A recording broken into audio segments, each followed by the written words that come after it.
Ja bih počela s jednim detaljem koji je meni neizmjerno važan, da sam u zadnjih 10 godina imala problema groznih sa noktima. Kako sam opčinjena zdravom prehranom i zdravim načinom života koliko god mogu. Nema vitamina, kompleksa za nokte, kožu, kosu, ne znam nija šta sve nisam probala. I ja sam to i dalje pila dok nisam počela pit kajani. I onda sam sve to izbacila i nakon nekakvih 15 dana već što sam pila kajani sam udrila negdje noktom. I sad već onaj bolni prilazak, ajme meni, već znam šta ću vidjeti, pola nokta, oguljeno, ne znam nija šta. Ja sam donijela ruku i gledam, ma čekaj, pa sam udrila prstom, jesam udrila noktom i biti sam zaključila da to mora biti od kajanija. Nema od čega drugog nakon svih tih godina. Drugo iskustvo je iskustvo moje mame koja je dijabetičar na inzulinu, već 20 godina se bode 5 puta dnevno. I njoj je recimo jutarnji, bez obzira na večernji obrok, njoj je jutarnji šećer nekakvih 12-13. Kad sam njoj dala Sunrise prvi put, taj dan u roku biti od pola sata je njoj šećer pao na 2,9 i došla je mučnina, u biti je morala uzeti nešto slatko da se vrati u normalu. Nakon toga joj je iz dana u dan, ja sam to čak i slikavala, njezin ovaj aparatić, ima od 10 pa 8 i sad joj je već nekoliko dana, mi smo friško počeli to, kako se kaže friško? Friško. Nedavno, Nedavno smo počeli koristiti kajani. Njoj se sad, znači, u već nekih 15 dana to normaliziralo na taj jutarnji koji je sad nekih 7. 6,5-7, što je za nju zbilja savršen rezultat. Eto, toliko od mene. Dobro, hvala ti. Ima odmah tvoja kolegica. Evo, sad ćete čuti moje iskustvo. Prije nekih 7 mjeseci, zbog zastoja srca, hitno sam završila u bolnicu i hitno mi je ugrađen pacemaker. I naravno, prilikom operacije su mi također probili pluća. Bila sam nekih mjesec dana u bolnici i naravno, prilikom izlaska iz bolnice dobila sam za terapiju da pijem beta blokator, znači nebivolol od 5 mg. Na bolovanja sam bila nekih 4 mjeseca, međutim kroz tih 4 mjeseca imala sam užasnih problema sa promjenama vremena, pogotovo sa južinom. Znači nisam mogla izaći vanka bez prisustva neke druge osobe, jer sam imala osjećaj kao da gubim tlo pod nogama, imala sam mantavice i tih nekih problema. Moja draga prijateljica je meni preporučila Sunrise, ja sam ga počela pit, pa već nakon drugog dana sam osjetila neku promjenu, ali sam rekla, ma daj dobro, ok, ma nije to valjda od Sunrise, aj pustit ćemo još koji dan. 5. dan ja sam zaboravila popiti tabletu, znači pijem jednu tabletu od 5 mg. 15 dana, nakon 15 dana korištenja Sunrise-a i koristila sam još 7 dana Nitro Extreme, ja sam smanjila dozu tablete na pola i ne mogu vam uopće opisati kako se osjećam. Znači ima nekih mjesec dana koristim Sunrise i Nitro Extreme, puna sam energije, moji kolege mene na poslu pitaju na kojim drogama sam. Mama mi je primijetila i rekla, pa čerca moja draga, pa ti ima mjesec dana nisi uopće spomenula ni južinu, ni probleme sa promjenama vremena. Kaj mama, ja se super osjećam stvarno. I moram reći, evo, zadnjih 4 dana ja sam stvarno od 6,5 na nogama do 9,5 na večer 10, ja ne osjećam nikakvi problemi, imam energije, ono super. Konzultirala sam se također sa svojom doktoricom koja mi je rekla super, odlično, ja sam rekla što pijem, međutim moja odluka je da također ne pijem više apsolutno taj beta blokator, ali je rekla da se ipak posavjetujem sa kardiologom i nakon toga da prestanem uzimati tableta. Eto, moj iskustvo. Ko drugi želi kazati? Izvolite, imate riječ. Ja sam Nino iz Sarajeva, neku večer imao sam problem kod kuće sa suprugom, mi nemamo djece, imao sam problem, dođem kući, plače žena, ja se prepao, kontam šta je, nema Sunrise-a.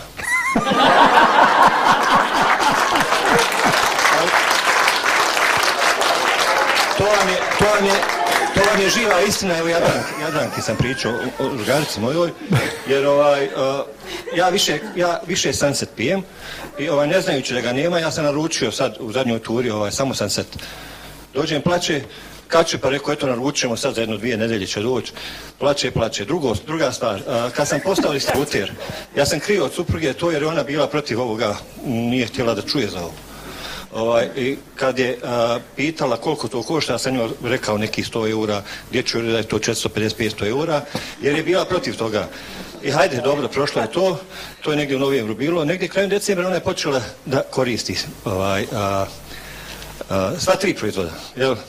Inače, ona učiteljica radi sa djecom od 1. do 5. razreda osnovne škole i često je tijekom zime puno je nekih virusa, boleština i šta ja znam sve čega, malo je na bolovanju, malo nije, kiše, kašlje i ne znam šta. Kako je počela koristiti kajani, pogotovo Sunrise, tih svih virusa i svih boleština je nestalo. To je za nevjerovat, jer osjetio sam to i na sebi, jer kad donese neki virus kući pređe i na mene, jel? Doduše ja ne ide na bolovanje pošto mora neko i da radi, jel? Ali stvarno vam kažem da je, eto, nestalo je neki dan tog kajanja i već je počela šmrca. Je li to sad podsvjesno ili nije, ili je to stvarno zbog kajanja? Ja pretpostavljam da je zbog kajanja, ali eto, moram sada naručiti da izvršim jednu narudžbu da bi moja supruga bila zadovoljna. Da ne bi plakala na večer. Hvala lijepo. Dajte malo ovamo. Znam da isto ima oni koji... Super, bravo. Vlatka iz Zagreba. Inače sam 1. april 2004. godine imala saobraćajnu nesreću. Stradala mi je bedrena kost, pubične kosti, zdjelica i svašta nešto. Ne znam s mikrofonom pričati, ali znam se derat. Sad je bolje. Sve u svemu naučila sam živjeti sa tom boli, redovno sam se kljukala sa voltrenima, knavonima, bla bla bla, rodila 2 djece i kada sam počela sa Sunriseom i sa Nitrom, nisam ni primijetila da su svi ti bolovi nestali, nego jedan dan me moja strina nazvala na telefon da se ne može pomaknuti jer je promjena vremena. Što više, jednom sam slučajno testirala Nitro, na taj način da mi je došla prijateljica u 8 ujutro, ja sam ga zaboravila popiti. Sat vremena sam radila u kuhinji, pohala se, ja se stvarno više nisam mogla pomaknuti. Nakon što sam se nakapala duplom dozom, nakon sat vremena bolovi su prestali. Eto, tako da bilo ko da znate nekoga da je polomio nešto, ima bilo kakve bolove, ovo stvarno Nitro pomaže. Ok. Hvala Vlatka. Idemo dalje na ovu stranu, evo. Znam prema ovamo. Dobar dan svima. Interesantna priča iz Beograda, obzirom da sam ja van struke kojom su verovatno Anita i mnogi koji su u kajaniju duže od mene i koji se razumeju u ovaj metabolički deo koji kajani radi. Ja sam mašinac i veoma sam skeptična bila u susretu sa kajanijom. Trebalo je da čujem recimo 5 različitih info prezentacija da bih se upustila u priču sa kajanijem, ali ono što je mene na kraju odlučilo i zašto sam večeras ovde je slučaj moga oca.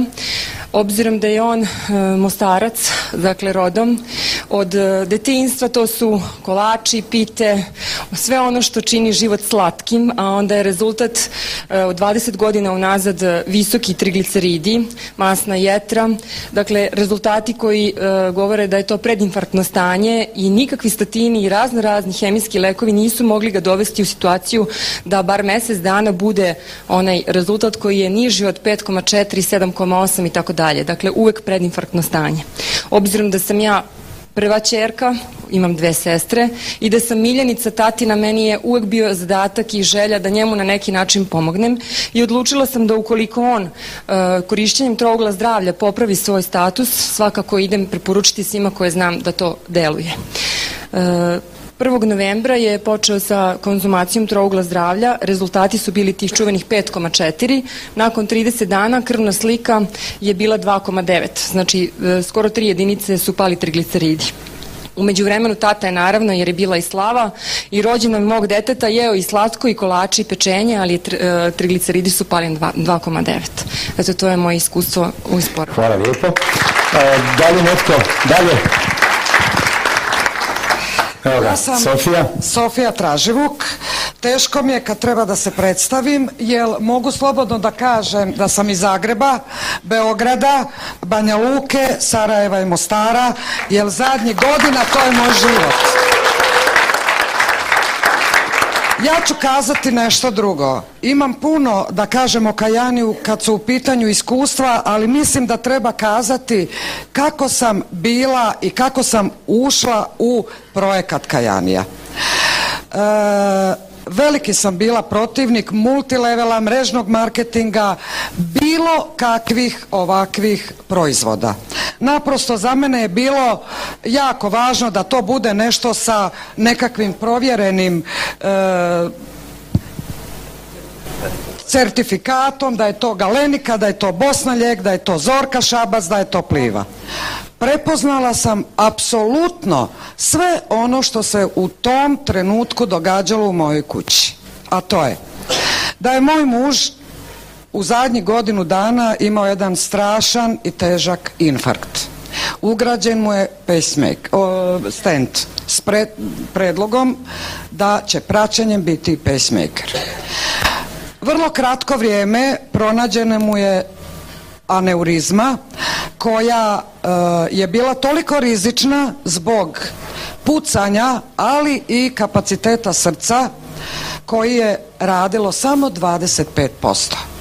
I treća dijagnoza koja me baš u zadnjem periodu malo i onemogućila u nekakvim mojim većim ambicijama, ali i to smo prevazišli, zato ćemo sad, kako kažemo, idemo i nebo nam je granica, je rak prostate. Ono što ću kazati, za 4 mjeseca korištenja Trougla zdravlja, moj muž svaki mjesec ima redovne kontrole. Da ne kažem da je tu bilo povećanje šećera, holesterola, triglicerida i svega ostalog, da su njegovi nalazi ne dobri, nego fenomenalni. Srce 36%, ne. Prostata umanjena, šećer, holesterol ne postoji u granicama. Dakle, vjerujte da je ovo sve što danas govorimo i što smo već iskusili sa našim prijateljima sigurno istina. Neću kazati i neću dugo oduzimati vremena, ali ću reći da sam i ja neko ko ima dijagnoze, pa anginu pectoris, štitnu žlezu i tako dalje, da ne kažem čir, da sam veliki pušač, strastveni pušač, alergijske probleme, ja apsolutno nemam nikakve probleme. I želim da svi koristite, a ne samo da radimo distribuciju. I distribuciju i korištenje. Hvala vam lijepo. Hvala tebi. Ko dalje želi? Evo da. Ja ću prvo da ispričam svoje iskustvo, pa na kraju ću i da pitam nešto. Ja sam Željko Čapelja iz Stare Pazove sam, to je između Novog Sada i Beograda, ko ne zna. Ispričat ću vam iskustvo koje inače pričam na prezentaciji, kako je meni kajanje promenio život. Ja sam kao tinejdžer upropastio svoje sinuse na motoru. 25 godina nisam mogao da dišem na nos, nisam mogao da spavam i da jedem bez kapi za nos, jednostavno gušio sam se. Druga stvar je ta da 2001. godine sam se probudio kao da mi je tu neko seo i jednostavno nisam mogao da dišem. Ja hoću, a ono neće.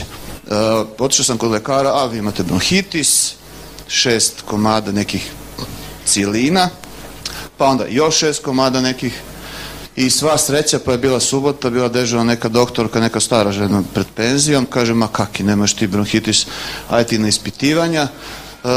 Igrom slučaja, moj posao je takav da na VMA sam imao puno prijatelja.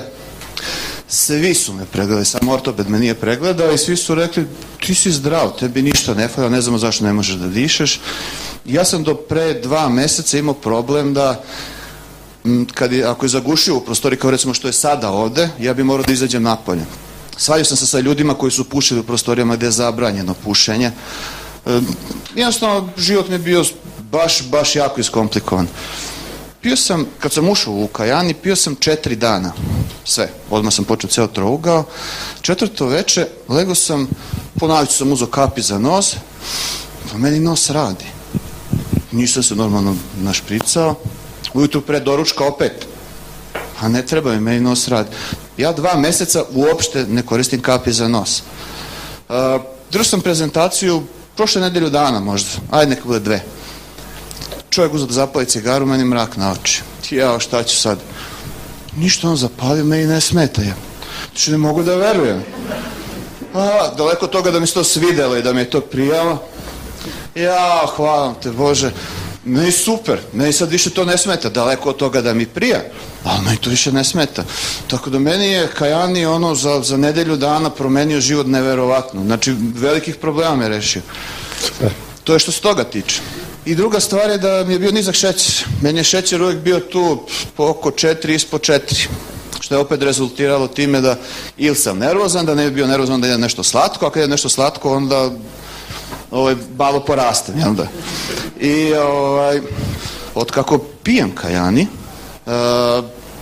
nedeljno mršavim oko kilogram, što se vidi po ovoj košulji koja mi je bila za Novu godinu knap, a sad vidite kolika mi je. Druga stvar je, digo mi se pritisak, sad mi je 120 sa 80.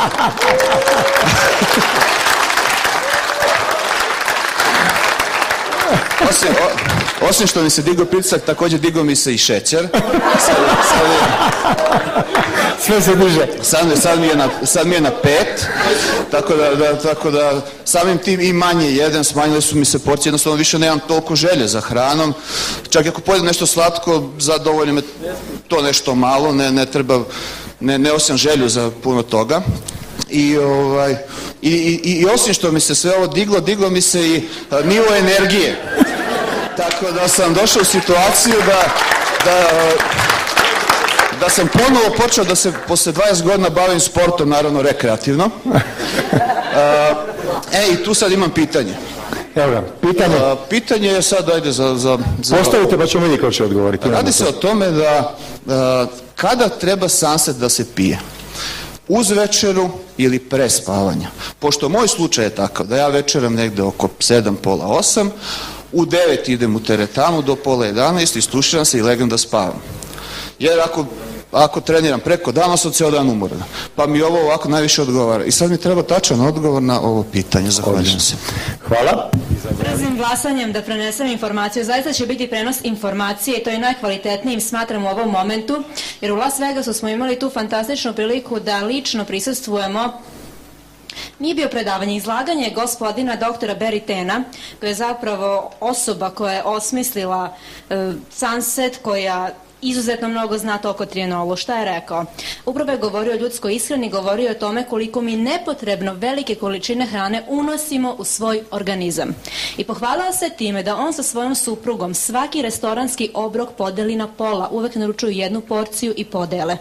I tada je, dok je to izlagao i govorio, rekao da se to dešava uvek oko 18 ili 19 sati, da se ne možemo naravno uvek pridržavati satnice, ali je veoma dobro posljednji obrok uneti u svoje telo oko 19 sati i tu završiti sa dnevnim unosom hrane.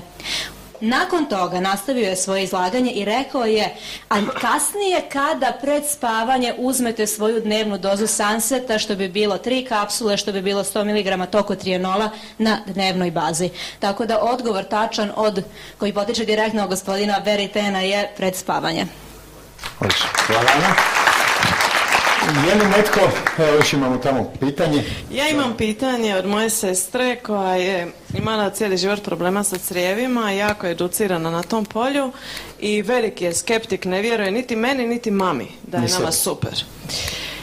Ona je meni sad tu postavila jedno pitanje i kaže, ja ću pročitati sve.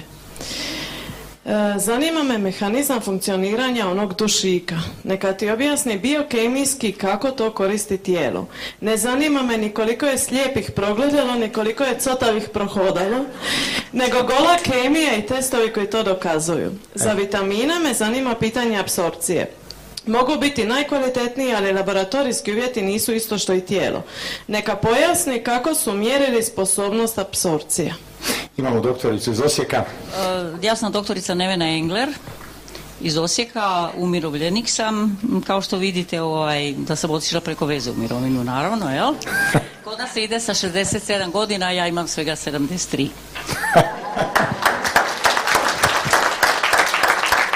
Što se tiče vitamina, tu ne bi mogla točno da vam kažem o čemu se radi, ali inače, ako se radi o dušikovom oksidu, vi znate da se u stvari taj preparat dobija iz nonija, u stvari iz aminokiseline arginin.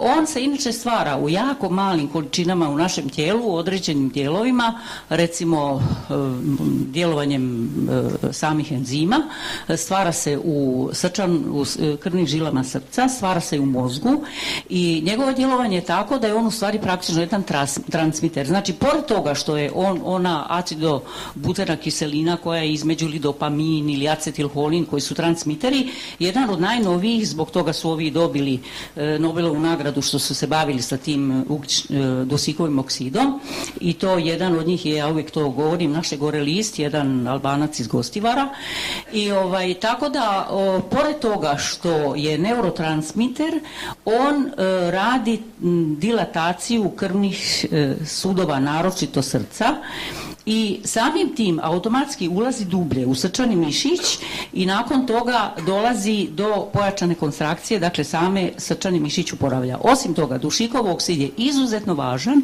zbog toga na imunološkom, zbog imunologije, zato što on sam u stvari djeluje na recimo makrofage koji su nosioci prve granice imuniteta, a isto tako i kod leukocita, kod te kilera, te limfocita koji ubijaju. Tako da u stvari zato su i nazvali ga molekulom života. Ova trojica su i dobili, rekla sam, ponavljam, zato Nobelovu nagradu i on je jedan od najvažnijih, znači prvo, dilatacija krvnih sudova, neurotransmiter i osim toga i na sami djelovanje imuniteta. Pominjala je Anita nekoliko puta seksualne probleme, impotenciju, čujte, to uopće nije, kako da vam kažem, ja kao liječnik imala sam mlade ljude, ajmo reći 35 godina, što ne bi čovjek očekivao da bi on mogao imati nekakvu impotenciju ili nekakve seksualne probleme. Vjerovatno je bilo vezano za prostatu. Dokazano je da zbog pravilne ishrane čak recimo broj spermatozoida, to su vršili ispitivanje u Danskoj, se rapidno smanjuje. Zbog nepravilne prehrane i tih silnih hormona koji uzimaju ti mladi ljudi u McDonaldsima. To je kompletno, ja mislim da tu jednostavno testosteron razina pada. Znači, taj dušikov oksid u suštini, pored toga što radi vazodilataciju, on vam je Viagra, prirodna Viagra i toga ne treba ljudi da se stide. Ako ima imalo problema, neka otvoreno razgovaraju sa svojim liječnikom i vjerujte da izuzetno imam iskustvo da ljudima pomaže. Eto, imaš neko pitanje? Hvala lijepo. Ima li još neko pitanje? Hvala doktorice. Na koji način su mjerili apsorpciju vitamina? Da li netko zna odgovoriti na pitanje? Ja znam da sam NO povećava apsorpciju. Mogu još nešto pitati, da li se taj dušikov monoksid nalazi u nitru ili on izaziva stvaranje? Evo, doktorica će još jedan put odgovoriti. Dušikov oksid se stvara u našem organizmu, ali u vrlo malim količinama i u vrlo kratkom periodu. I tako da on kod djece, recimo znate da su djeca obično aktivna, možda čak i hiperaktivna, kako sa godinama idemo, stvaranje dušikovog oksida je u suštini se smanjuje. Taj nitrooksid, on se dobija iz nonija, odnosno iz ekstrakcije aminokiseline arginina, jel to sam vam rekla, L-arginin, tako da u stvari dvojako djeluje. Dakle, i u samom argininu imate dušikovog oksida, ali ujedno i potiče stvaranje toga dušikovog oksida na tim određenim lokacijama kao što je endotel krvnih sudova, kao što su stanice neuroni, jel, radi tih neurotransmitera, ili pak na samim imunološkim stanicama. Znači, dvojako djelovanje. Eto, hvala. Ima još netko je tamo postavio pitanje? Izvoli. Poštovanje, dobar dan. Da se sad čujemo. Ja sam Željko iz Banja Luke i evo sad kao korisnik samo bih prenio jedno iskustvo vezano za moj vid koji se znatno poboljšao nakon nekih 15 ili 20 dana korištenja Sarajza i Nitroefixa. I ne bih zaista više, jer ima previše iskustava, tako da ne bih oduzimao dragocjeno vrijeme. A sada kao distributer Kajani proizvoda bih samo postavio sljedeće pitanje, pa neko da odgovori ako može. Mnogi nas pitaju kako i dokle koristiti, dakle, proizvode, jer to je neko laičko pitanje. Dakle, uzmem Trouga zdrave ili jedan Sarajz, koristi na mjesec dana, recimo koliko imamo, jel, za pod navodnike terapiju, i onda kaže šta dalje. Onda se mi tu malo dvomimo, pa bi ovako molio stručnih krugova neko da odgovori. Hvala i ugodan boravak. Hvala ti Željko, ja ga se sjećam kad sam ga prvi put vidio u životu sa naočalama. Vrlo jednostavan odgovor. Da li vozite auto? Dok kad ćete u svoj auto sipati najkvalitetnije gorivo, menjati mu ulje, menjati mu fitler i održavati ga da je njegova funkcionalno stanje savršeno? Znači da tako odgovor.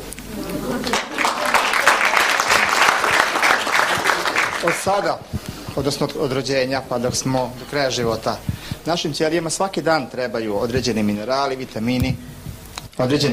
vitamini, ugljeni hidrati itd. Konzumirajući kajani proizvode, nakon određene pauze ne dolazi do nekakve zavisnosti od toga da li mi uzimamo vitamine i minerale. Znači, ako prestanemo uzimati, neće se desiti ništa strašno našem organizmu. Kada je, recimo, našim ćelijama u dužem vremenskom periodu, uzimamo primjer neophodan kalcijum, fosfor i magnezijum, naše ćelije će to uzeti iz rezervi. Gde su rezerve? Da vi razumete zašto nailazimo na probleme sa kostima, zubima i tako dalje. Medicina je danas naprednija nego ikada ranije. Nikada se više novca nije ulagalo u razvoj medicine, u razvoj stomatologije. Postavit ću mi jedno pitanje. Da li poznajete ljude koji imaju više od 25 ili 30 godina i imaju sve zdrave zube? Da li znate da su nekada naši stari umirali sa 70-80 godina sa svim zdravim zubima? Nije bilo paste za zube, nije bilo svih tih vodica, končića i tako dalje za održavanje higijene. Bila je samo jabuka, ali malo drugačija jabuka. Znači, onoliko koliko mi poštujemo svoj život, koliko poštujemo sebe, koliko poštujemo svoje zdravlje, u toj meri ćemo nagraditi sebe. I toliko će nam zdravlje vratiti. Hvala. Hvala, Saša. Još je netko tu htio nešto pitati? Evo, molim te. Evo ovako, često me moji pitaju, a zapravo odgovor ne znam, za Sunrise, ako je sve prirodno, zašto ima rok trajanja od godinu dana? Jedno pitanje, a onda odmah mogu i drugo pitanje. Znači, Sunset, da li mogu trudnice, dojilje, mala djeca? I može još jedno pitanje. Može. Imam dijete od, sad će 2 godine i povećana 3. mandula, nos konstantno začepljen. Da li da kapam nitro u nos? Hvala lepo. Prvo pitanje vezano za rok trajanja Sunrise-a. Moguće da je godinu dana, mada lično nisam vidjela duže od 9 mjeseci. Da li je neko vidio da je godinu dana? Uvijek gdje god da smo gledali bude 6 do 9 mjeseci, a upravo je tako kratak rok trajanja, nije 3 godine. Kao pogledajte rok trajanja na sladoledu. 3 godine bar. I upravo zbog toga ima tako kratak rok trajanja i upravo su se neki ljudi žalili na kratak rok trajanja Sunrise. Ovo je ogroman apsurd, ali su mi uputili iz moje lične strukture žalbu zašto tako kratko traje Sunrise proizvod. I to je veliko jedno odstupanje od opšte kulture koje roditelji trebaju preneti djeci. Ako nemamo konzervanasa i bilo kakvih aditiva da bi održali kvalitet namirnice na nivou jestivog, onda mora trajati nekoliko mjeseci. Upravo zato što unutra je vakumom se izvlači vazduh, zato se održava Sunrise, nakon toga vitamin C prirodan iz opni semenka grožđa. Održava Sunrise jestivim, tako je. Tako da veoma je kratak rok trajanja i to je i tako, mada uvek će biti isporučeno u paketu tako da ljudi mogu to iskonzumirati. Nikad niko neće biti oštećen. Ono što je jako bitno da često se kesice nadaju Sunrise, jeste vidjeli? To je jako dobro jer je to direktan znak da se zaista radi o proizvodu bez aditiva, bez bilo kakvih konzervanasa, a kompanija je neverovatno korektna i kada god uslikate takvu kesicu i pošaljete na e-mail korisničke službe u Budimpešti, odmah će vam biti isporučena ne broj kesica koliko ste poslali, nego čitava kutija Sunrise-a. Eto ga, super. Hvala, drugo pitanje bilo je za... Sunrise trudnice mogu koristiti sve vreme bez prekida, jer je veoma... Sunrise. FX i Extreme, pošto azot monoksid obušta glatke mišiće tela, trebalo bi ga koristiti do 5. 6. meseca trudnoće, jer nakon toga glatki mišići trebaju držati bebu u stomaku. Dakle, slobodno prestati koristiti FX ili Extreme nakon 5. 6. meseca trudnoće. Ono što je jako interesantno, Sunset. Sunset nam se sastoji iz omega 3 i iz tokotrienola, vitamina E. Sunsetov deo omega 3 je konstantno potreban trudnicama od prvog dana do posljednjeg dana trudnoće, jer 60% sastava bebinog mozga se formira od omega 3. Dakle, to je ono što je veoma, veoma bitno. Svima recite, ali tokotrienol, vitamin E, ima funkciju, ovo je jako interesantno, po mišljenju vašem, koje dve stvari tela najbrže rastu u našem organizmu? Beba i tumor, beba i kancer. Dakle, radi se o dve pojave koje isto enormno brzo rastu u našim telima. Tokotrienol vitamine tako funkcioniše jer ima jako mali molekul, kao što smo ranije čuli od gospođe Anite Boro, da ima jako malu glavu i rep zavijen u 3, zato je trienol, i može se jako brzo kretati kroz naše telo, prodire kroz ćelije, prodire kroz tkiva i odlazi i traži mesto u našem telu gdje se vrši jako brza razmjena materija. Mnogo brža nego što se to dešava u drugim delovima našega tela. Funkcija mu je da gdje locira da je jako brza razmjena materija, seče krvne sudove koje donose hranu brzo rastućem telu. Jer znamo da se za bebu formira specijalni sistem krvnih sudova koji se naziva placenta. Ona je uvek veća od bebe, jer hrani bebu. Za kancer ili rak sigurno znamo, jer medijski jeste propraćeno da se formira specijalni sistem krvnih sudova koji hrani to brzo rastuće telo. Tokotrienol će dakle naći to mjesto i iseći te krvne sudove. Ako govorimo o kanceru, on će biti izgladnjen na smrt, jer nema više hranjivih materije koje ga hrane. Upravo zbog toga, da ne bi krvne sudove unutar placente išta seklo, bilo bi odlično da od 6. do 9. meseca se ne koristi tokotrienol. To je preporuka doktora Beritena. Sunset. Dojilje mogu. U momentu kad beba izađe iz maminog tela, apsolutno se može, jer tokotrienol onda jeste potreban. I doktor Beriten, jako dobro što su lekari, doktori koji su na vodstvu Kajanija s aspekta nauke kao medicine, doktor Beriten je lično rekao, nađite od 6. do 9. meseca omegu 3, čistu omegu 3, koja je isto kvalitetna kao što je imamo u Sunsetu. Ima je na svetu, jer bebi je potrebno omega 3. Ali kada se rodi beba, nastavite sa Sunsetom, jer je tokotrienol majci potreban. To je odgovor vezano za trudnoću. Fiksnos, apsolutno. Mnogo pozitivnih iskustava. Malo će više zapeć, ali djeluje dobro. 1 kap, 2 kapi, peče, tako da nemojte. Ja sam ga u oko kapao, on strahovito zapeče, 4-5 sekundi, strašno zapeče, ali poslije mirno. Da, i uho sam to radio isto. Dobar dan, ja sam Barbara iz Beograda. Ja imam jedno pitanje jednog distributera koji ima sestru od tetke koja ima kancer, nažalost, leukemiju, i već se lečila u Nemačkoj. Sad pitanje je sledeće. Da li sme da pije Sunrise, Sunset, Nitro pre kemoterapije, tokom, posle znamo da sme, ali da li pre, zbog doktor je rekao da krvna slika se lažno poboljšava, pa eto, pitanje.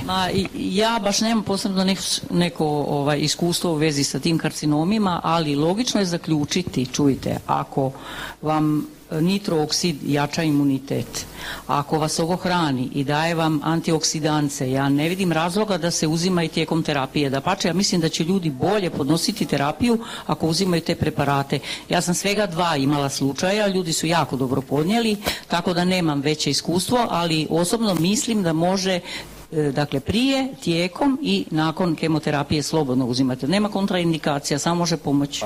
Moja priča možda nekom jako zanimljiva. Ja sam 2003. bila otpisan slučaj, imala sam predleukemiju, melanom, to je najteži oblik tumora koji niko nije preživio. Kako mi je nezgodno što sam okrenuta. I tumor na mozgu. Zdravstvena medicina je rekla nema šanse 3 do 6 mjeseci. Nisam znala šta da radim. Dobila sam terapiju koja košta naši oko 500 eura. Te sve probleme sam dobila od stresa koji sam imala u firmi. Bila je privatizacija, sam bila predsjednik sindikata, ganjala pravdu u ovoj pokvarenoj državi i izganjala sebe boleščurne. Tako da sam ostala bez posla, bez para. Sreća da imam porodicu, brata i sestre koji su dobrostojeći i oni su mi rekli da će im plaćati te lijekove. Moj lijek jedan samo Dostinex košta 186 eura, u Austriji 8 tableta koji meni može biti mjesec dana i to mi je doživotna terapija. Ja sam stvarno se rizikovala i kockala sa svojim životom. Rekao kad ću da umrem, ne dam za hemiju 500 eura, sve sam okrenula u ove biljne preparate. Non stop sam bila po internetu, kupovala razne časopise, gledala šta mi godi, šta odgovara i saznala sam da na kugli zemaljskoj od matične mliječi i sve iz šume, sve bobčasto voće iz šume nema ništa jače. Počela sam to da koristim u strašno velikim količinama. U mene u frižderu nije bilo ni jaja, ni mesa, ni sira, u mene je samo bio med i nekakva raznorazna ulja. Vjerujte, med mi se zgadio. Dobro sam to savladala i držala pod kontrolom. Ostao mi je taj tumor na mozgu koji nisam htjela da operšem jer sam znala da nije maligan i zato nisam ni htjela da operšem. Naš neurohirurg Dizdarević Kemal me istjerao s klinike pred mojom djecom i rekao da je moj tumor moj problem, da meni nema spasa za moj tumor, da mi može oštetiti vid i da mogu ostati slijepa. Ja sam rekla da psihički nisam spremna da se operšem, da ću još razmisliti. Stalno sam i dalje po internetu tragala samo za vid, borovnica. Ja sam kupovala doduše s naših planina i šume direktno borovnice, maline, sve što sam znala i to sam sama spravljala i uvijek mi je bio iznad glave upitnik da li sam ja to dobro tu konzervisala, da li su ostali ti neki vitamini, minerali. Međutim, kad sam saznala za kajani, moje sreće nije bilo kraja, jer sam vidjela da je to neko napravio, neko u laboratoriji i to. Ja svako 6 mjeseci, u stvari snimala sam svako 3 mjeseca glavu, prate mi, ja sam u decembru snimala, ja mogu donijeti magnetnu rezonansu. Znači, vi možete ljekaru odglumiti da vas boli glava, a magnetnu rezonansu ne. Ja tumora uopšte nemam. Meni se vidi poboljšao.